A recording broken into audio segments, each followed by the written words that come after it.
जय गुरु जी। शुक्राना गुरु जी, अनंतम शुक्राना हमारे गुरु जी महाराज का। ओम नमः शिवाय। शिव जी सदा सहाय। ओम नमः शिवाय। गुरु जी सदा सहाय। शुक्राना शुक्राना शुक्राना। मेरे परमात्मा जो मेरे सामने साक्षात विराजमान है, जो कि एक पूर्ण गुरु के रूप में महाशिव अपने दर्शन देते हैं और ये बताते हैं कि देखो इस कलयुग में भी परमात्मा है।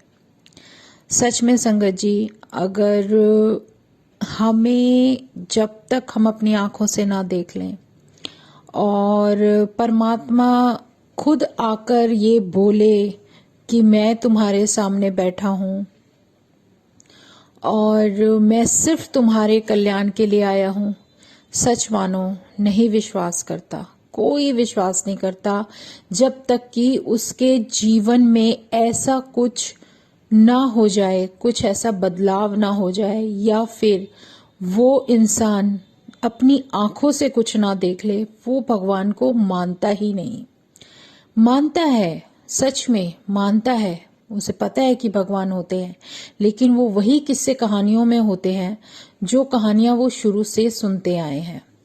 लेकिन वो जो ज्योति है ना भगवान परमात्मा के नाम की, वो एक ही ज्योति है। रूप अनेक हैं, अलग अलग तरीके से वो अलग अलग समय पर एक किसी का उद्धार करने के लिए, किसी चीज से किसी को बचाने के लिए वो अवतरित होते रहे हैं। और ये वो ज्योति है जो रूप अलग अलग लेकर आती है, लेकिन काम उसका सिर्फ एक है, और वो है कि इस धरती पर जीवन को बचाना। जो धार्मिक लोग हैं, जो अच्छी सोल्स हैं, उन सबको प्रोटेक्ट करना।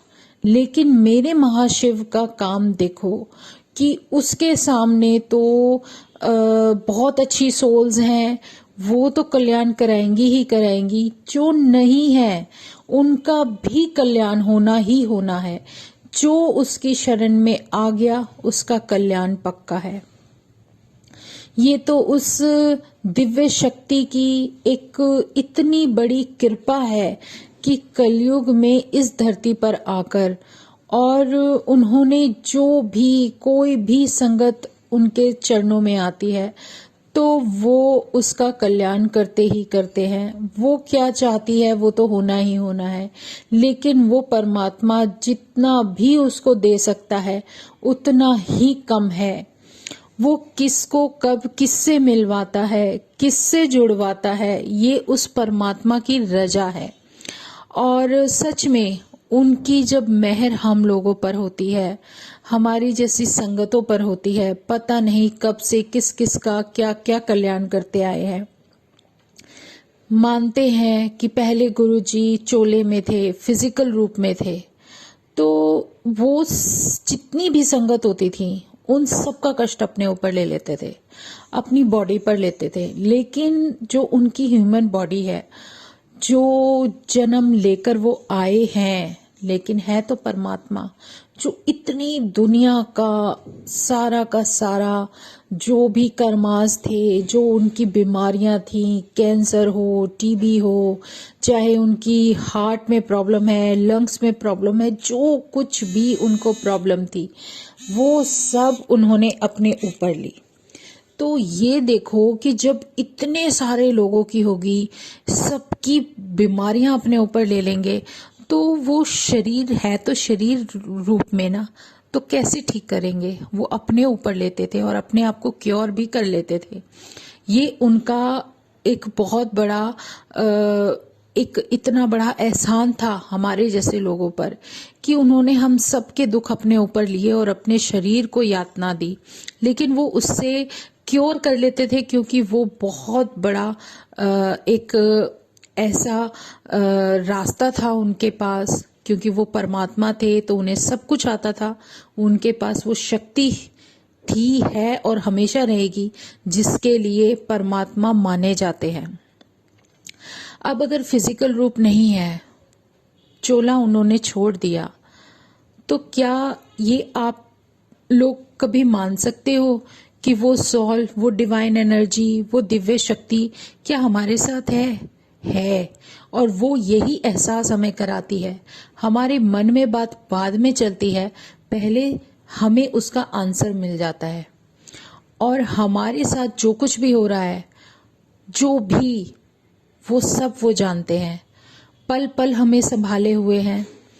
हर उस रूप में हमें दर्शन मिलता है जिस रूप में भी हम उसे प्यार करते हैं, या फिर उस परमात्मा को ये लगता है कि वो हमारे जीवन में कुछ बदलाव ला सकते हैं। सच में संगत जी, जो इतने आप लोग सोचते हो कि गुरुजी के स्वरूप हैं, इतने सारे ड्रेसेस हैं, इतने सारे चोले हैं, हर रंग का चोला उन्होंने डाला हुआ है, हर रंग का। लेकिन जानते हो, जब भी कोई रंग, पर्टिकुलर कलर का चोला या जो स्वरूप हमें ब्लेस किया जाता है ना, वो हमारे जीवन के लिए बेहतर होता है। जैसे किसी को कोई, आप ये देखो, मैं आपको एक छोटा सा सत्संग बताती हूँ। मैं इस चीज से आपको बता सकती हूँ कि जो गुरुजी प्रैक्टिकल करके दिखा देते थे ना, या दिखा देते हैं, वो सिर्फ उन्हीं की कृपा है और उन्हीं की लीला है। मुझे एक सत्संग सेवा बख्शी गई थी जो गुरुजी ने दी थी। उस सत्संग में एंड में, जब हमारा गुरुजी का सत्संग चल रहा था, जब हम लोगों ने बोलना शुरू किया या कुछ भी है, आप ये देखो कि हमारे पास छोटे छोटे पॉकेट स्वरूप थे गुरुजी के देने के लिए। वहां पे जितनी संगत थी सारी नई थी, कोई पुरानी नहीं थी, नई संगत थी। और वो जो नई संगत आई हुई थी, वो सब इतना ध्यान लगाकर सुन रहे थे। जो एंड तक वहां बैठे थे, वो गुरुजी की मर्जी थी कि इतनी संगत यहाँ पर बैठेंगी, और वो सब संगत बहुत ध्यान से उस सत्संग को सुन रहे थे। और जैसे हम सत्संग कन्वे कर रहे थे, उन्हें बता रहे थे, गुरुजी के बारे में बता रहे थे, बहुत ध्यान से सुन रहे थे संगत सारी मिलकर। तो ये गुरुजी का ही ब्लेस करने का तरीका था कि वो किस किस संगत को जोड़ लेते हैं, किसका टाइम आ गया, कौन सी सोल उनके चरणों में अपना ध्यान देगी। उस टाइम जो पॉकेट स्वरूप थे ना संगत जी, ऐसे हमने बांटे, गुरुजी ने दिलवाए कि किस किस को दिए जाएंगे। और आप यकीन मानो, जब ये बात शेयर की गई कि जो भी रूप, जो भी चोला जिस संगत के पास जा रहा है, वो उसके जीवन को कल्याण करने के रास्ते पर लेकर जाएगा, इसलिए उसको पूरी श्रद्धा और पूरे भाव से लेना। क्योंकि वो एक तरीका ऐसा होता है कि उसमें आप ये नहीं बोल सकते कि मैं ये नहीं, मुझे वो वाला रूप दे दो, ये नहीं, मुझे वो वाला दे दो।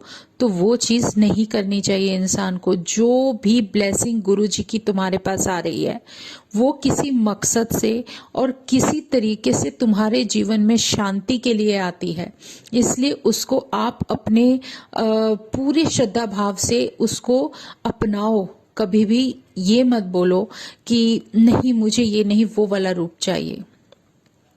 तो उसके पीछे भी कोई कारण होता है, कोई ना कोई मकसद छुपा होता है। अच्छा, इसमें एक पॉइंट ये मैं बताना चाह रही हूं कि जो हमारे पॉकेट स्वरूप थे गुरुजी के, जिस संगत के पास जो रूप गया ना, वो आंख बंद करके उसको सीने से लगा गया कि मुझे यही चाहिए था। गुरुजी सबके मन की जानते हैं। उसके पास उसी रूप में गए, उसी रंग के चोले में गए जिसकी जो इच्छा थी। इसमें हमने किसी को देखकर नहीं दिया, बिल्कुल बंद करके एक एक स्वरूप सबके हाथ पे रखा गया और सबके पास वही गया जो परमात्मा की मर्जी थी या उस भक्त की इच्छा थी जो अपने पूरे मन और श्रद्धा से ये सोच रहा था कि मुझे इस रूप में मेरा भगवान मिल जाए। और संगत जी, सबको देने के बाद जब मेरा नंबर आया, मेरे हाथ में वही स्वरूप आया जो मेरे बहुत दिल के करीब है, सच में। और वो उस पूरे स्वरूपों में सिर्फ वो एक अकेला था जो मेरे पास आया। और इसमें सबसे बड़ी बात यह है कि जो सबसे पहले गुरुजी ने मुझे जो स्वरूप ब्लेस किया था, जो घर में आया था, वो सेम वही था जो मेरे पास छोटा सा पॉकेट स्वरूप में आया। मतलब उनका प्यार आप समझ ही नहीं सकते। परमात्मा किस तरीके से तुम्हारे पास आता है, किस भाव से तुम्हारे पास आता है, इसमें तुम अपनी मर्जी नहीं उनकी मर्जी लेकर चलो कि वो हमारे लिए क्या ब्लेस कर रहे हैं, वो हमें क्या देना चाहते हैं। इसलिए अपनी तो बीच में इच्छाओं का ये ध्यान ही मत दो कि हमारा मन क्या चाह रहा है, क्योंकि हमारे मन से ज्यादा बेहतर हमारा परमात्मा जाता है। उसको पता है कि हमारे लिए क्या बेहतर और हमें क्या मिलेगा। बहुत बड़ी ब्लेसिंग है ये हमारे लिए, नहीं समझ सकते हम इसको। और वो जो देना चाहते हैं ना, वो एक अलग ही भाव होता है। और उस सत्संग के बाद हर संगत ने उसको इतने प्यार से, इतने दिल से अपने साथ रखा और उनको लेकर गए, इतने खुश थे और सत्संग में इतना एंजॉय किया। तो ये सब उस महाराज की लीला होती है, उनकी मेहर होती है, उनकी मेहरबानी होती है। वो कब किस संगत को कहाँ ब्लेस कर दे कुछ नहीं कह सकते, कुछ नहीं सोच सकते। सब कुछ उनकी मर्जी से ही होता है। अगर आप किसी सत्संग में किसी संगत को बुला रहे हो, आप बहुत लोगों को इनवाइट करोगे, लेकिन ये ध्यान रखना, आएगा सिर्फ वही जिसको हमारे परमात्मा का बुलावा होता है या जिसको गुरु जी की ब्लेसिंग मिलनी होती है। अगर उसको वो ब्लेसिंग मिलनी है तो वो आएगा ही आएगा, और जिसको नहीं मिलनी तो वो अगर आने का मन भी होगा ना तो वो वहां तक पहुंचेगा नहीं। ये उनकी बहुत बड़ी ब्लेसिंग है। अच्छा, जो मेरे पास स्वरूप आया ना संगत जी, मैं उसके बारे में बताती हूँ। वो मेरे पास जब पहली बार ब्लेस हुए थे, मेरा मन था कि मेरे पास भी मेरे गुरु का स्वरूप हो, क्योंकि वैसे जरूरत नहीं थी, गुरु जी तो मेरे साथ ही हैं। उन्होंने तो मुझे अपने दर्शन दिए थे, शेर के साथ आए और फिर एक के बाद एक बहुत प्यारे प्यारे दर्शन दिए, अलग अलग चोलों में दर्शन दिए, वो मेरे साथ ही बैठे होते थे। लेकिन कहते ना कि मन में ये हो गया कि मेरे पास तो गुरुजी का स्वरूप ही नहीं है, मैं कैसे देखूं उन्हें, क्या करूं, मतलब ऐसे थे भाव। और गुरुजी मेरे पास आ गए और वो पिंक चोले में बिल्कुल साइड पे आइज करके इतने क्यूट से ऐसे बैठे। लेकिन मेरे मन की हालत देखो कि मैं चाहती थी कि गुरुजी जब मेरे पास आए तो वो मुझे देख रहे हो। सिर्फ एक इतनी सी बात, और उसके लिए जब गुरुजी आ गए और मैं उनके सामने इतना फूट फूट के रोई बच्चों की तरह, आप मुझे देख नहीं रहे हो, आप मुझे देख नहीं रहे हो, बताओ आप मुझे देख नहीं रहे हो। तो ऐसे मन में भाव चल रहे थे और गुरुजी भी हंस रहे होंगे कि ये पागल, मैं इसके पास बैठा हुआ हूँ और ये कह रही है आप मुझे देख नहीं रहे हो। लेकिन मुझे उस टाइम इस डिवाइन एनर्जी की, इस शक्ति का कुछ भी एहसास नहीं था कि उन्हें तो किसी चीज की जरूरत नहीं है। वो तो कहीं भी, किसी भी जगह, कैसे भी, किसी भी तरीके से ब्लेस कर देते हैं। स्वरूप तो उन्होंने हमारे जैसे इंसान को ना तसल्ली देने के लिए, शांति देने के लिए, सुकून देने के लिए रखा है कि तुम्हें ये सुकून है, मिलता है तो ले लो, वरना किसी भी चीज की जरूरत नहीं। और किसी भी वहम में नहीं पड़ना चाहिए। गुरुजी ने बोला किसी वहम में नहीं पड़ना, कोई भी किसी भी तरह का वहम हो, उन्होंने हर वहमों से दूर हटाने की कोशिश की है। और जैसे जिसका जो मन करता है वो वही करे। ये बहुत बड़ी ब्लेसिंग है गुरुजी की कि आप आंख बंद करके उनको याद करोगे ना तो आपको एक अलग ही फीलिंग होगी। आपको उनके दर्शन हो जाएंगे, लेकिन दिल से याद करो। और सच में गुरु जी को कभी भी याद करो आंख बंद करके तो वो हमारे सामने ही होते हैं। उसमें किसी समय की कोई लिमिट नहीं होती कि आप किस समय याद करते हो।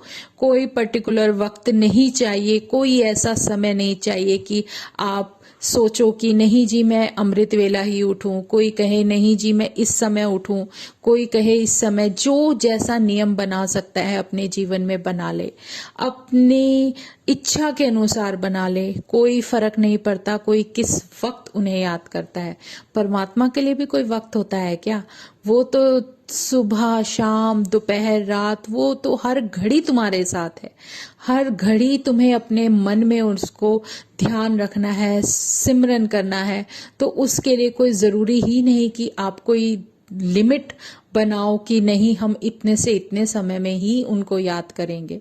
तो किसी बंधन में ना बंधो, ना किसी को बांधो, अपने आप को उस प्रभु के चरणों से जोड़ लो। हमारा रब तो इतना प्यारा है, उसने हमें इतनी आजादी दी है, इतनी आजादी दी है। उसने किसी चीज के लिए भी फोर्स नहीं किया कि तुम ये करो। तुम सिर्फ, अगर आजकल की यंग जनरेशन को देख लो, अगर तुम सिर्फ हाथ जोड़कर भी उनके सामने से जाओगे ना, तो भी तुम्हारा कल्याण है। तुम्हें जरूरत ही नहीं किसी भी दिया जगाने की या कोई फॉर्मेलिटी करने की, वो तो हर तरीके से हर रूप में तुम्हारे साथ है। तो इसीलिए हर उस बात का शुक्राना, मेरे गुरुजी महाराज का अनंतम शुक्राना, जो कि मेरे गुरुजी हमें इतने प्यारे रूप में हमारे सामने विराजमान होकर हमें पता नहीं क्या क्या जीवन का लेसन दे देते हैं। और जब कभी आपके सामने सच में एक बहुत बड़ी हकीकत है संगत जी, आप अगर अपने रब के साथ जुड़े हो ना, तो वो आपको कभी भी किसी नेगेटिव व्यक्ति के साथ रहने ही नहीं देंगे। और वो हमेशा यही सिखाते हैं, जहाँ नेगेटिव थॉट होते हैं वहां से आप अलग हो जाओ, नेगेटिव एनर्जी से दूर रहो। और सच में आपके जीवन में जो भी आएगा ना, वो इतना अच्छी सोल होगी, इतनी अच्छी एनर्जी होगी कि वो आपकी लाइफ में हमेशा आपके साथ रहेगी। एक कहते हैं ना, वो कनेक्शन भी उन्हीं लोगों का बनवाते हैं जो आपके लिए अच्छे होते हैं, और धीरे धीरे आपका अपना एक ऐसा कनेक्शन भी बनवा देते हैं। कब कौन से गुरु परिवार में कौन सी संगत आपके पास आ जाती है, आप इमेजिन भी नहीं कर सकते। और किसको वो मदद के लिए भेज दे, वो भी आप इमेजिन नहीं कर सकते। और जरूरी नहीं है आप जानते हो, अगर आप नहीं भी जानते तो भी आपको किसी के यहाँ जाकर उसकी मदद करनी होगी। तो ये भी हमारे गुरुजी महाराज की ब्लेसिंग है। वो अगर हमें कोई सेवा सौंपते हैं ना, तो उस सेवा का मतलब ही बहुत कुछ होता है। उन्हें हमें कुछ ना कुछ देना होता है, तभी वो सेवा का भार हमें सौंपते हैं। तो इससे बेहतर तो कुछ होता ही नहीं है। ये उसकी कृपा, उसकी लीला का एक अलग ही तरीका होता है, जिसको हम कभी भी इग्नोर नहीं कर सकते। सच में उसको समझना, उसको अपने जीवन में ढालना ही हमारे लिए सबसे बड़ी ब्लेसिंग होती है। तो ये शुक्राना है हमारे गुरुजी महाराज का। और उन्होंने हमेशा यही बताया, कभी किसी इंसान से, किसी जीव से अगर तुम्हें पता है कि इसके अंदर ये बुराई है या कुछ है, तो आप उससे कभी नफरत मत करो, क्योंकि नफरत से हमारा कर्म बिगड़ता है। हमें ये हक नहीं कि हम किसी से ईर्ष्या करें, नफरत करें या किसी के बारे में गलत सोचें। बहुत ही रेयर होता है। अब आप ये देखो, अगर कोई किसी व्यक्ति के अंदर अगर कुछ खामियां हैं, तो आप ये सोचो कि जो शुरू से वो जो जीवन जीता आया है, उस जीवन में जो परिस्थितियां रही होंगी, या जो उसके आसपास ऐसे रिलेशन रहे होंगे, या जो उसे मिला होगा, वही वो और लोगों को देता है। इसीलिए उसका अगर स्वभाव गलत है, उसके अंदर कुछ भी गलत है, तो वो उसका नहीं, उसके कर्मों का परिणाम है। हो सकता है कोई पुराना कनेक्शन है जिसकी वजह से ये दिक्कत है, कुछ भी हो सकता है। लेकिन कभी किसी से नफरत मत करो। अगर आप उससे दूरी बना सकते हो तो दूरी बना लो, लेकिन हमें उस व्यक्ति से सिंपैथी होनी चाहिए। हमें उसके प्रति दया भाव और करुणा भाव होना चाहिए कि उसको उसके जीवन में वो सब नहीं मिला जो शायद उसको मिलना चाहिए था। और हम सिर्फ प्रार्थना कर सकते हैं उस व्यक्ति के लिए, उस परमात्मा से, कि परमात्मा इस सॉल को शांति देना, इसको भी सुकून देना, क्योंकि वो सुकून सिर्फ हमें हमारे परमात्मा के चरणों में ही मिलता है। और सच में वो, अगर आप किसी को, किसी भी संगत को, किसी भी व्यक्ति को अगर परमात्मा के, सच्चे परमात्मा के नाम से भी जोड़ देते हो, तो उससे बड़ी नेमत कोई होती ही नहीं है।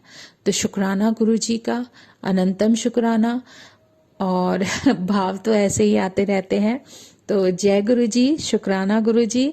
आज हम सत्संग यहीं विराम करते हैं। शुक्राना मेरे गुरुजी, ऐसे ही सबका भला करते रहो, अपनी संगत को बस हमेशा जोड़ते रहो, अपने चरणों में जगह देते रहो, इसके सिवाय हमें कुछ चाहिए ही नहीं। जय गुरुजी, शुक्राना गुरुजी, लव यू गुरुजी। ओम नमः शिवाय, शिवजी सदा सहाय। ओम नमः शिवाय, गुरुजी सदा सहाय। संगत जी, एक रिक्वेस्ट है सबसे, अगर आपके मन में बहुत अच्छे भाव और बहुत सारा प्यार है, तभी आप उस गुरु के चरणों में बैठ सकते हो, उनको प्रणाम कर सकते हो। नहीं तो कहते हैं ना गुरु जी के वचनों में ही कि भीड़ तो आती जाती रहती है, टिकता वही है जिसको उससे प्रेम होता है, या जिसके लिए उस परमात्मा ने अपने पास एक ऐसी जगह चुन ली है जिस जगह के लिए वो उसको सही समझते हैं। तो हर उसके नेमत का, उसके प्यार का, उसकी कृपा का शुक्राना जो वो हमें देते हैं। तो जय गुरु जी, जय गुरु जी, जय गुरु जी।